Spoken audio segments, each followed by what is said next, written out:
The EU apparently believes rules are merely suggestions as it has decided to fund the Ukraine war using profits from Russia's frozen assets.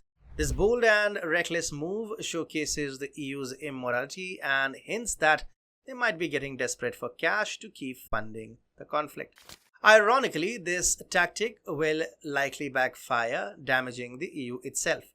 Investor confidence in European financial institutions will plummet, and Russia is sure to retaliate with measures that will further cripple the already struggling European economy.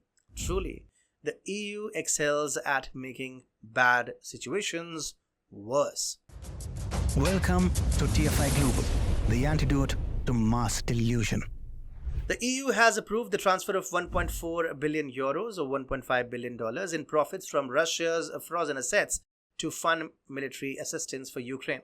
This bold and reckless move was announced by the bloc's Foreign Affairs Chief, Josep Borrell, following a meeting of EU Council foreign ministers. The EU believes that seizing profits from Russia's frozen assets and redirecting them to Ukraine will lead to peace and stability. How visionary!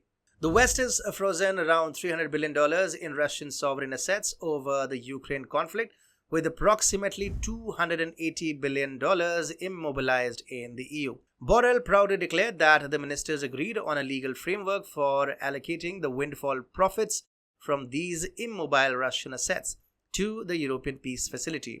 He emphasized that the 1.4 billion euros will be made available within the next month, with another 1 billion euros by the end of the year. These funds will help in purchasing air defense systems and ammunition to support Ukraine's defense industry. The proposal to seize the interest earned on Russian assets to acquire weapons for Ukraine surfaced earlier this year. However, it faced strong resistance from Hungary, a vocal critic of the West's approach to the Ukraine conflict and its arms shipments to Kiev. But Borrell argued that Hungary's opposition cannot block the use of these profits for Ukraine since Hungary did not participate in the decision. Hungary saved itself but failed to secure Russia's fund. Work will now speed up without this blockage, Borrell smugly noted. Hungarian Foreign Minister Peter Szijjártó expressed his discontent, stating, quote, "New billions for Ukraine, this time by kicking up the European rules and leaving out Hungary," end of quote. He condemned his fellow EU members for what he described as an unprecedented breach of common European rules. EU leaders feel that Hungary's concerns about legality and fairness are just minor inconveniences in the grand scheme of the EU's plans. For nearly 2 years, EU lawmakers and the bloc's allies have debated the idea of seizing frozen Russian assets. Some top officials warned that such a drastic move could undermine investor confidence in the EU's financial system.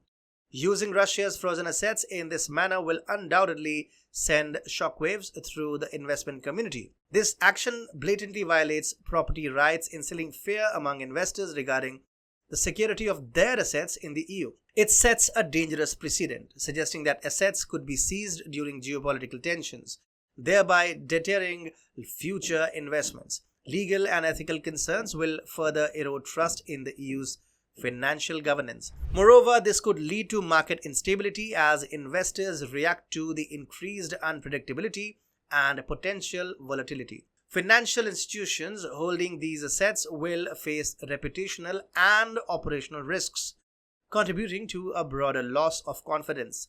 The fear of asset seizure could prompt capital flight, with investors moving funds to jurisdictions perceived as safer. While this move might provide a short-term financial boost for Ukraine, the long-term impact on investor trust and market stability in the EU will likely be detrimental. Yet this concern was brushed aside in favor of a quick fix to fund Ukraine's war efforts. After all, why worry about the long-term stability of the EU's financial system when there is an opportunity to make a political statement? It's worth noting that the West's previous move to sanction oil and energy exports from Russia backfired spectacularly, causing more harm to themselves than to Russia. It will be interesting to see how this latest maneuver unfolds and what damage it can inflict on both Europe and Russia. If investor confidence wanes, this move will also hurt the already beleaguered European economy, which is grappling with energy and industrialization crisis. The EU seems to be quite adept at shooting itself in the foot. Unsurprisingly, Russia has denounced the decision to transfer the profits from its assets to Ukraine as blatant and illegal expropriation. Foreign Ministry spokeswoman Maria Zakharova warned that Moscow has a quote-unquote wide arsenal of political and economic countermeasures at its disposal to respond to any confiscation of its sovereign assets.